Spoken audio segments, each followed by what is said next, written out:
Oi pessoal, tudo bem? Estou aqui, o professor Marcelo. Vou explicar uma coisinha para vocês, um vídeo aula bem rapidinho, que é sobre a diferença entre América Latina e América Anglo-Saxônica, tá? Então, bem rapidinho, até para vocês fazer a atividade. América Anglo-Saxônica e América Latina é a divisão político, sociocultural e econômica da América, que se divide em duas, América Latina e América Anglo-Saxônica. Então vamos lá, primeiro América Latina. América Latina é a maior parte dos países da América, tá? México, América Central, América do Sul. Todos eles então são chamados da América Latina.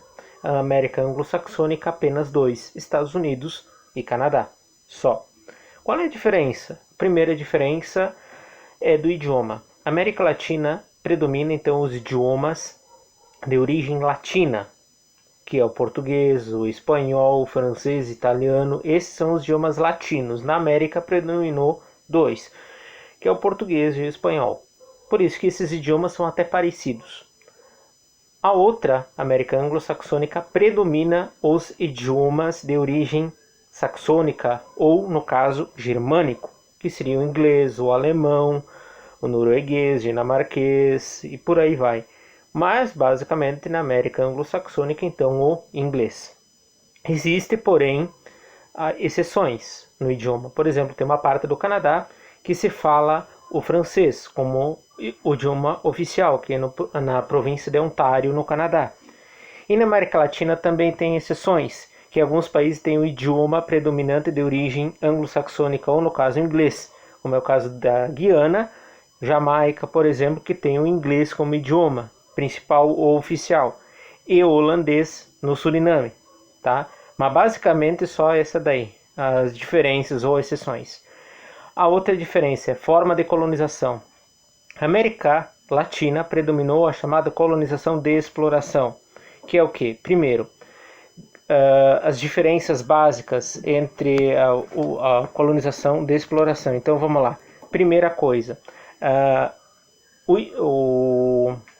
o desenvolvimento econômico desses países levou, por ser colônia de exploração, esses países têm baixo crescimento econômico ou, como posso dizer, pobres, ou chamados subdesenvolvidos, tá?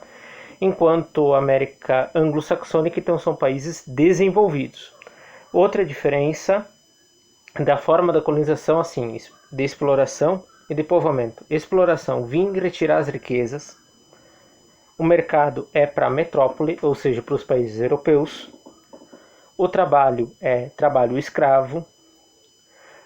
Produtos basicamente de origem tropical, que é o café, a cana-de-açúcar, por exemplo, e frutas tropicais. E a outra questão são de grandes e enormes propriedades, chamados de latifúndios, que predominou então na colonização de exploração. Na colonização de povoamento, que é diferente, claro, seria o que? De povoamento. As pessoas vão para morar nesses países, morar e desenvolver este local. Então as propriedades basicamente são pequenas propriedades, tá?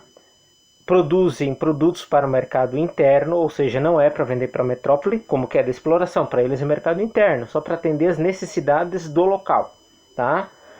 Outra diferença também é que esses países, por ter esse processo, então eles têm o chamado trabalho assalariado, ou seja, as pessoas trabalham e ganham salário no final do mês, diferente do trabalho escravo, né? Óbvio, tá? Outra diferença é que na de exploração existe a chamada policultura, ou seja, grandes propriedades, tá? Trabalho escravo, apenas um tipo de produto com técnicas rudimentares, tá? Isso é chamado de plantation, tá?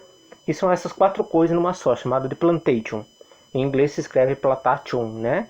Então seria plantation, ou plantação, simplesmente isso. Já na colonização de povoamento é a policultura, ou seja, cultivo de vários produtos para atender às necessidades no mercado interno, uso de mão de obra basicamente familiar, tá? E também, digamos assim, atender o comércio em si local. E as pessoas que ali trabalham ou são da família ou ganham salário pela atividade que fazem, tá? Entenderam as diferenças básicas aí? Ó, é bem fácil isso daí. Então, daí tem outras diferenças. Então, tem o texto e tem as questões, o quadro para vocês completar. Então, é bem isso, qualquer coisa completa. E se vocês conseguir terminar antes, eu dou dicas. Ó, tá errado isso aqui, tá errado aquilo lá. Mas tem que ser dentro do prazo, tá? E aquele quadrinho lá, só para fazer. Beleza, é isso aí. Tchau, tchau.